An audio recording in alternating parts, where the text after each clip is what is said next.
Assalamualaikum warahmatullahi wabarakatuh. Alhamdulillahirabbil alamin, asyhadu an la ilaha illallah wa asyhadu anna Muhammadar abduhu wa rasuluhu la nabiyya ba'dahu yaumil qiyamah. Allahumma shalli ala Muhammad wa ala alihi haqqa qadrihi wa miqdaril azim. Mahasiswa dan mahasiswi yang dirahmati Allah, hari ini kita akan melanjutkan studi Al-Qur'an. Kemarin kita sudah belajar tentang bedanya Al-Qur'an dengan hadis qudsi gitu. Sudah dijelaskan. Dan cara turunnya wahyu. Sekarang kita lihat mukjizat Al-Quran. Al-Quran itu adalah mukjizat terbesar bagi umat Islam dan juga Rasulullah. Sudah 14 abad Al-Quran ini, dan orang menyerang bertubi-tubi Al-Quran ini. Jangan dikira ya orang kafir dengan orang munafik itu diam. Mereka menyerang Al-Quran dengan bertubi-tubi. Dikatakan Al-Quran itu adalah ayat setan lah. Ada yang mengatakan Al-Quran itu masih bermasalah lah. Al-Quran itu masih kontradiksi antara satu dengan ayat lainnya. Yang kata orang liberal itu lah. Al-Quran tidak cocok dengan zaman inilah segala macam, tapi tidak bisa. Sebab Al-Quran itu adalah mukjizat ya.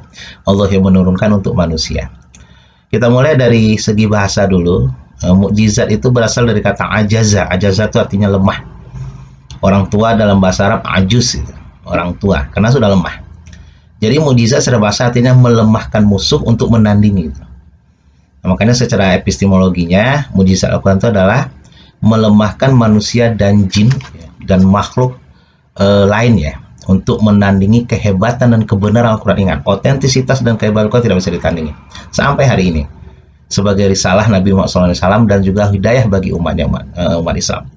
Jadi sudah 14 abad ya, kehebatan Al-Quran tidak bisa ditandingi. Dari segi bahasa nggak bisa, dari segi makna nggak bisa, dari segi isi nggak bisa, apapun nggak bisa. Makanya kita lihat sedikit dalam surah Al-Baqarah ya. Allah berfirman surat ayat 20, ayat 23, Bismillahirrahmanirrahim. Wa in kuntum fi raibin mimma nazzalna ala abdina, kata Allah, kalau kalian ragu dengan Al-Qur'an, apakah itu kitab suci dan tidak diikuti apa tidak. Kalau begitu kata Allah, kalau ragu dengan Al-Qur'an, fa'tu bi suratin. Bikinlah satu surat, kata Allah, min mislihi, yang sama dengan Al-Qur'an. Enggak usah lebih deh, sama saja. Istilahnya nilainya sama gitu loh. Wa da'u syuhada'akum, kalau kalian merasa enggak sanggup, serulah teman-teman kalian dari jin. Kalau malaikat nggak mau dong, karena malaikat patuh kepada Allah. Manusia dan jin, ini kan sudah banyak otak orang profesor ini ya. Coba sambungin dengan kabel data itu. Otak profesor itu disambung-sambungin gitu. Nah, bisa nggak mereka membuat Al-Quran? 14 abad ini sudah berlaku tantangan ini, sampai sekarang nggak bisa. In kuntum shadiqin, kata Allah, apabila kalian merasa benar. Jadi intinya lanjutannya ini adalah kita tidak akan bisa.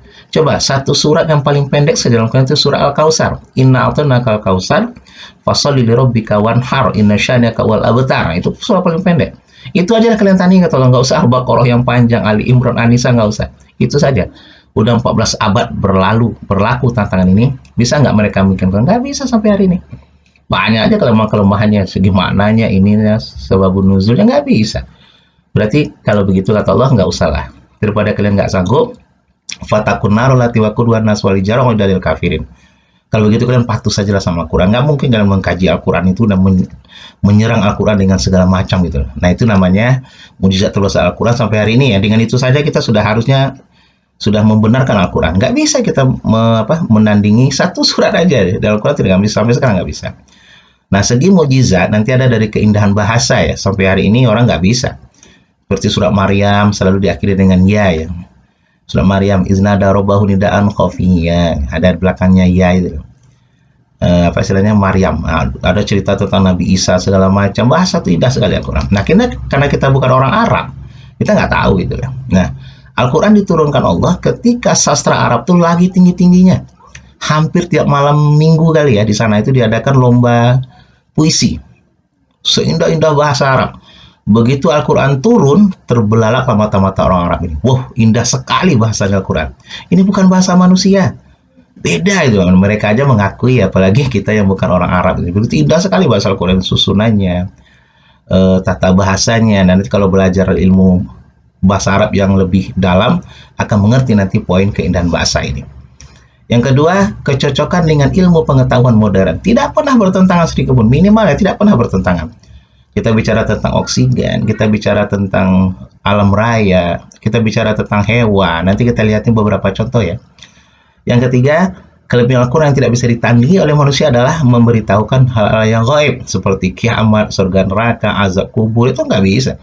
Mana ada manusia bisa menembus itu. Al-Quran lah yang bisa memberikan hal seperti itu. Nah, Kalau kita lihat dari segi kecocokan ilmu pengetahuan ya, kalau dari segi bahasa, nanti belajar bahasa Arab ya, ada balaghah, ada badi, ada ma'ani, kita akan paham nanti, wah ternyata Al-Quran itu bahasanya indah sekali, tidak bisa dicontoh oleh manusia.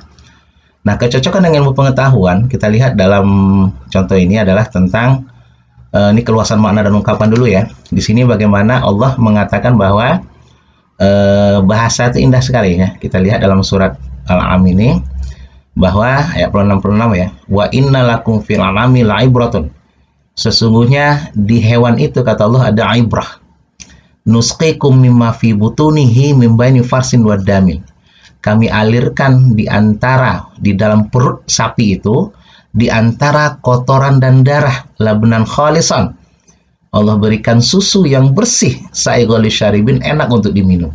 Nah di sini ada kata-kata ini ya Pak, farsin wadamin itu artinya di antara kotoran dan darah mengalir sebuah susu gitu. Susu.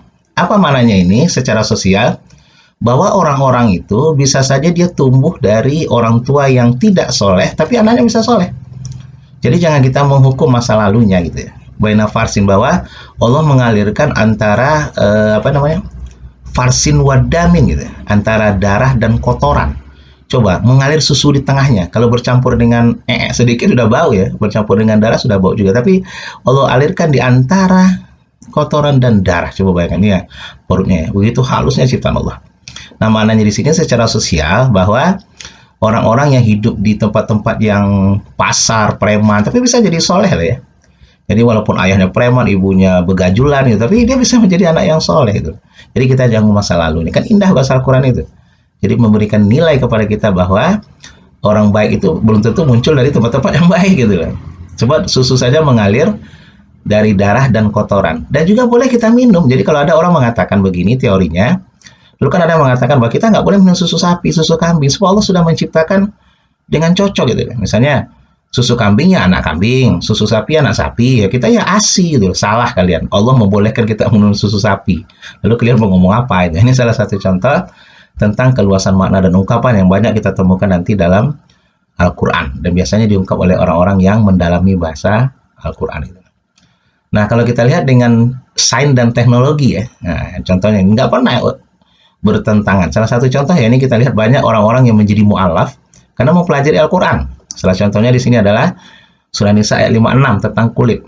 Jadi suatu hari seorang profesor ya, Tagata Tagachan dari Thailand, dia adalah ahli profesor tentang kulit ya, embriologi. Nah suatu hari dia mengatakan bahwa saya sudah menemukan hasil penelitian saya bertahun-tahun, ternyata rasa sakit itu di tubuh manusia itu hanya sebatas kulit. Kalau kulit nanti sudah di anestesi, dia tidak akan merasa sakit. Menunjuklah satu dokter dari Saudi pada waktu itu, wahai profesor, apa yang Anda katakan itu sudah disebutkan dalam Al-Quran. Kaget profesornya, masa sih gitu loh. Kalau iya tolong tunjukkan lainnya, saya pelajari gitu loh. Disebutlah surah Nisa ayat 56 berbunyi, innal ladzina kafaru bi ayatina, sesungguhnya orang-orang yang kafir dengan ayat kami, safanuslihim naro, kami akan bakar mereka dalam neraka. Kullama najidat duluduhum, ini kata-katanya, setelah kulit mereka gosong, najijat itu artinya matang, gosong, badalnahum, kami gantikan dengan kulit yang baru, liyazukul azab, supaya mereka merasakan azab. Jadi Allah mengatakan bahwa orang kafir itu nanti kulitnya gosong, sakit, diganti Allah dengan kulit yang baru untuk merasakan azab. Berarti sakitnya tubuh manusianya sebatas kulit gitu.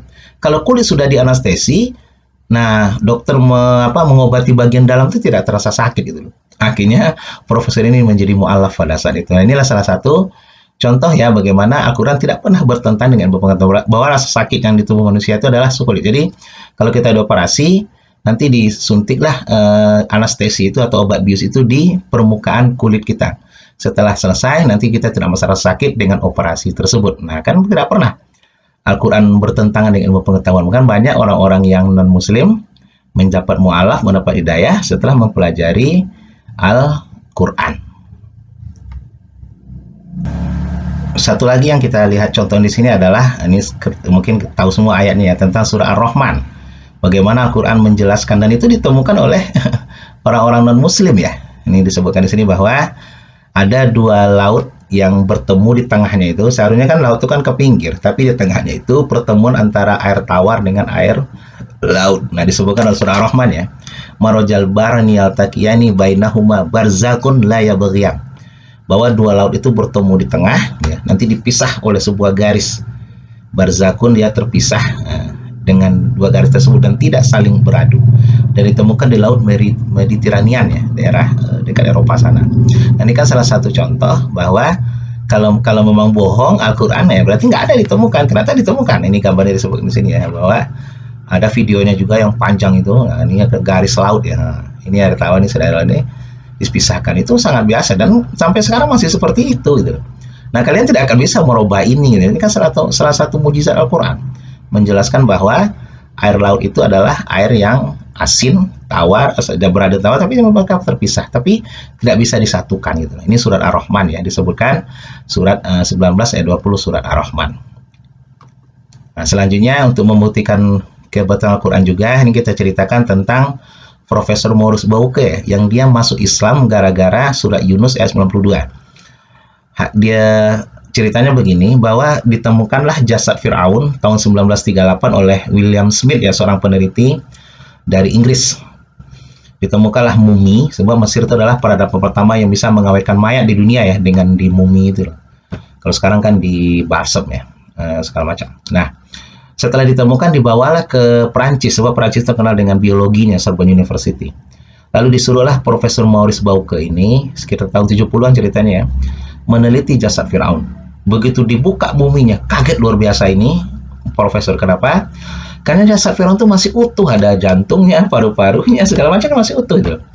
Pada jasad Fir'aun itu kan berusia 3.800 tahun.